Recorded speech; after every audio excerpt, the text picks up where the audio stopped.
So tell me where'd you go? I've seen it all before, one too many times. You have fire in your eyes and fly too close to the sun. Every high must come down. This feels my inside, but what's haunting you the most? There's nobody around. There's nobody around.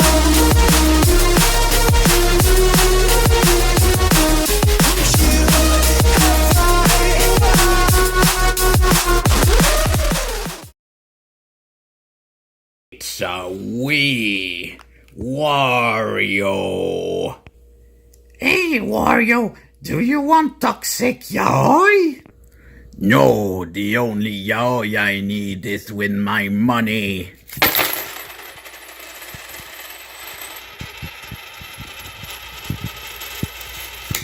Gosh, you have no gender. Yeah! Oh, unless you create non-binary yaoi. No, shut up. Go away. Playing with my figurines, playing with my figurines. Bonjour, bonjour, bonjour, Oh, bonjour, not bonjour, again. bonjour, bonjour.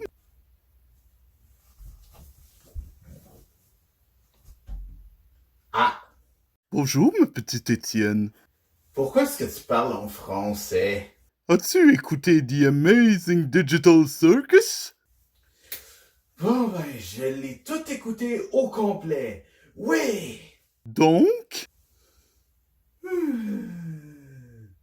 En résumé... I had a comment on Evil Autism where I complained about the pilot, where someone responded that every episode after the first one was better. In my opinion, yes, I enjoy every other episode more. The animation felt more interesting, using many stylistic choices, plus the amount of variety visually speaking is just stunning.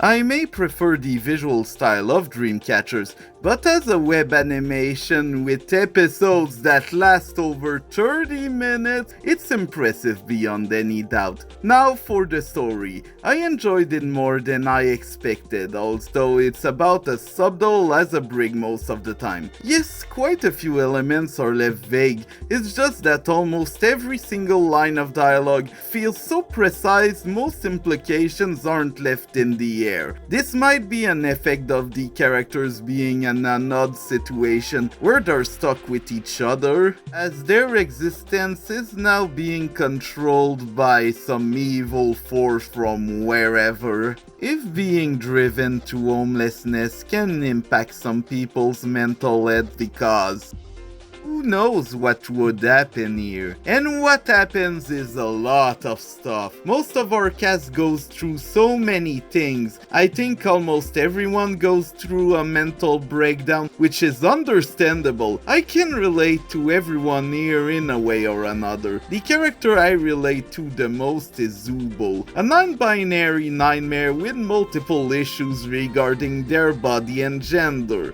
I love them. Probably the reasons why episode 3 stood out as one of my favorites. Also, Jax gets tied up, so good. I definitely would have enjoyed a couple of scenes more of Jax suffering, because a few moments certainly making much more infuriating than he's supposed to be. It gets better, it just gets annoying sometimes. The humor does not always make me laugh out loud, but it does not annoy me too much. Even the meanier jokes work sometimes, it's fine for what it is. Also, yes, I use he, him pronouns for this version of Jax cause she don't come out, so unfortunately. I found Jax to be a great character, but an horrible person. It's kinda cringe. How horrifying. Some moments got pretty hard to watch, because he reminds me of many terrible, insecure people who I know that abused me while taking advantage of every single one of my issues, hiding their vulnerability forever, and manipulating me. Yeah, I don't hang out with them anymore. Good. Let them step on a Lego. Pomni, though, should be the character most of the audience is meant to relate to. As a main character, she does things, is active, doesn't just magically solve problems. She perseveres, she grows, she learns. Between this and the lesson of perseverance of the Mario movie, this one does not feel at force. Maybe since the show isn't exactly for kids, but hey, I really love Pomni as a character. She's just down to earth, and I like that because she's more of an active character rather than a passive one. Also, the thing about the humor is that episode 6 questions the mean-spiritedness of some of the humor, especially when it comes to Jax, and puts the show in another light.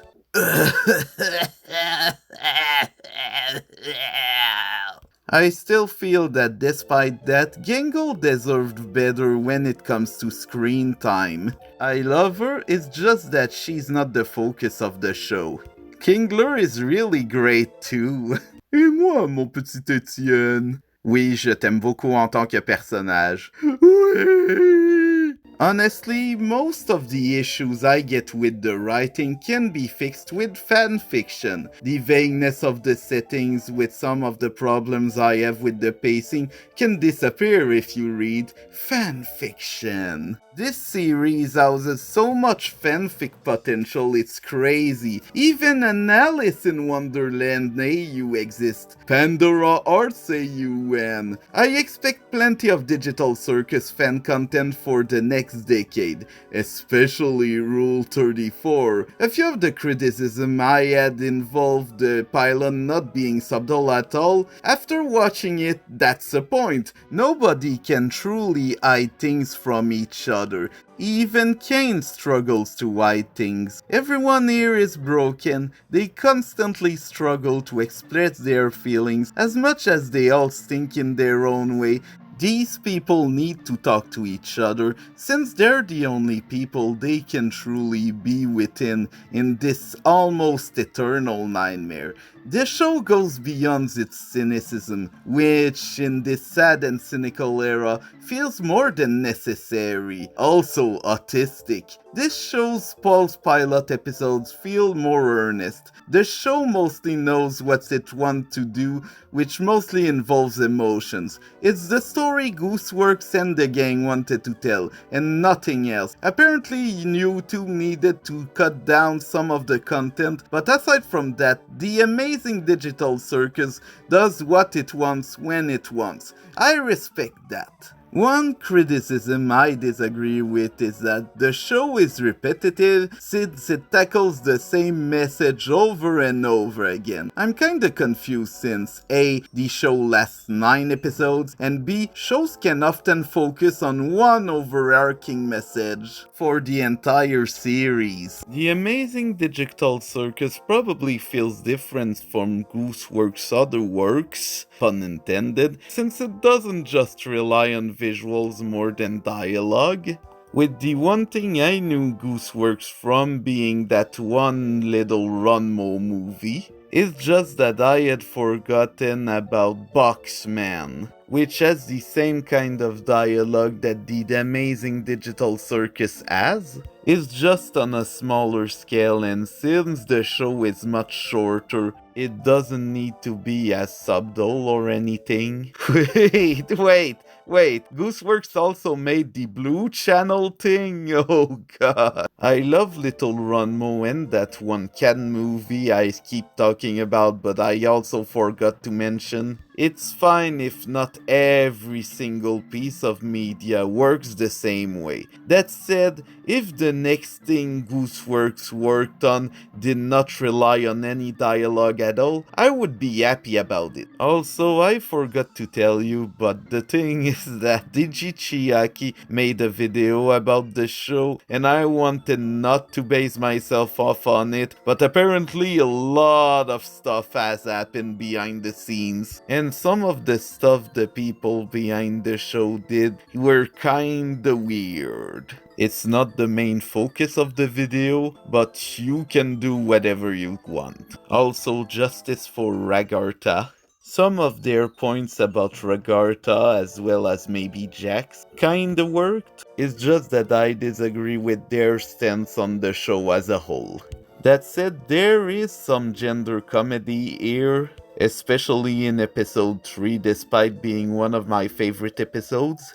It's just that it subverts it as a whole. In episode 5 with the maid outfit, I'm really used to the maid outfit being part of emasculation or something. Ooh, look at this man wearing a maid dress. He's not like women? So that's funny because maid dress. But surprisingly, Jax gets used to it and even enjoys it at the end. I enjoy that as a SpongeBob watcher from back in the days who would rather not go back to 10-20 episodes. And the finale left things vague, however it kind of felt bittersweet and also that Jax took too much time. But you know what? Sometimes people suck. And that's okay. But here it's just that despite everything, Jax just sucks. We deserve better, and that's okay. What he went through is obviously sad, however I won't excuse his behavior. Overall, I had a blast with this show and whatever it was, it's just there. I like it. Now to read fanfiction and watch Dreamcatchers. Au revoir ma petite Étienne, je suis contente que cette émission t'ait plu. Au revoir, Jax. Je veux en finir avec cette émission le plus vite possible, s'il vous plaît. Thank you for watching, please like and subscribe, and bye!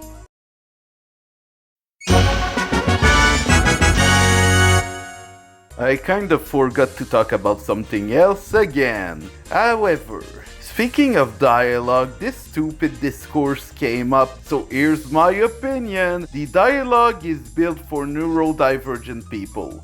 Let me explain. People get so used to the usual subtler dialogue with the usual neurotypical social cues. Here, the characters tell each other and the audience directly how they feel, making my autistic butt understand them better. Does that mean that the dialogue is 100% perfect and everyone should love it? No. It's yet another subjective take, like every other opinion on the internet. Also, I'm getting into spoiler territory because I had forgotten about it, and I want to keep this video mostly spoiler free. So apparently, the song "Isn't She Lovely" used at the finale was about a child about to be born, according to the original singer Stevie Wonder. In that case, my theory is that the she referred to in this song is Jax, who is about to be